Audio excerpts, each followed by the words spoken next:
Այսօր հիմա նաև խոսվում է եվրոպական ինտեգրման հարցերի հանձնաժողովի մասին, ԿՊԱ-ականները խոսում են եվրոպական արժեքներից, մարդու իրավունքների պաշտպանությունից, բայց կեղծ եք դուք, կեղծ եք, որովհետև հենց այսօր մեր բոլորիս աչքերի առաջ տեղի ունեցավ հետևյալը։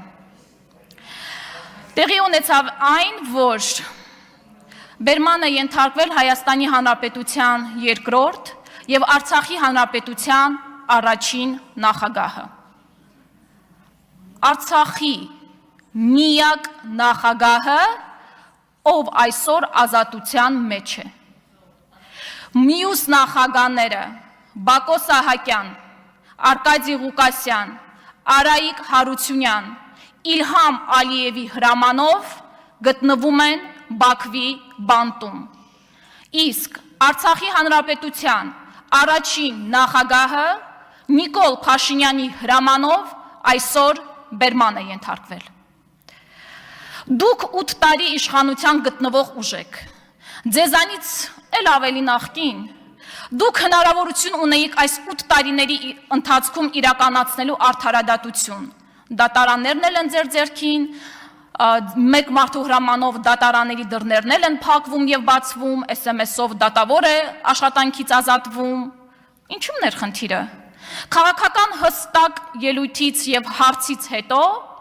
ջղաձգումների մեջ գտնվող անձը ուղիղ հրաման է տալիս այս ամբիոնից և մի քանի ժամ հետո դիմակավորված անձինք իրականացնում են այդ հրամանը։ Ձեր արդարադատությունը քաղաքական է և ընտրովի։ Դուք կեղծ եվրոպական արժեքների ջատագով եք։ Որ ասում ենք կեղծ, հենց սրա մասին էր խոսքը։ Իմիջիայլոց խոսվեց նաև նախկիններից, նոր հիշատակվեց Անգելա Մերկելը, և ես ակամայից հիշեցի, որ կար ևս մեկ քաղաքական գործիչ, ով որ օրինակ էր բերում Անգելա Մերկելին, և դա Հանրապետական կուսակցության անդամ Էդուարդ Շարմազանովն էր, անհարմար բան ստացվեց, պարոն Հարությունյան, և իմիջիայլոց պարոն Հարությունյան հարցրել եմ, պատմել է, ես էլ կպատմեմ հարմար առիթի, անցնենք առաջ։ Ինձ թվում է, թե ձեզ մոտ այնպիսի տպավորություն է, որ կարող եք գալ ներկայացնել մի փաստաթուղթ, որը լիովին հակառակն է ձեր նախորդ ներկայացրած փաստաթղթի, ու մտածել, թե ձեզանից հաշվետվողականություն չեն պահանջելու։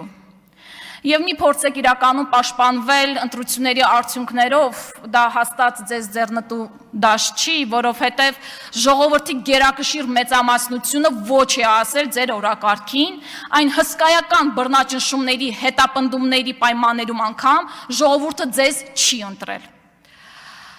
Եվ պարոն Կարապետյանը խոսեց 3 պառակտումների մասին, ես մի փոքր այլ մոտեցում ունեմ։ Ես կխոսեմ 3 պատերազմների մասին, որով որ այս թղթերի կույտով, որը կոչվում է կառավարության ծրագիր, հայտարարվել է մեր ժողովրդին։ Եվ այդ պատերազմները ամենևին էլ 20, 22, 23 թվականների ձեր բերած պատերազմները չեն, այլ։ Առաջին պատերազմը մեր պետականությանը։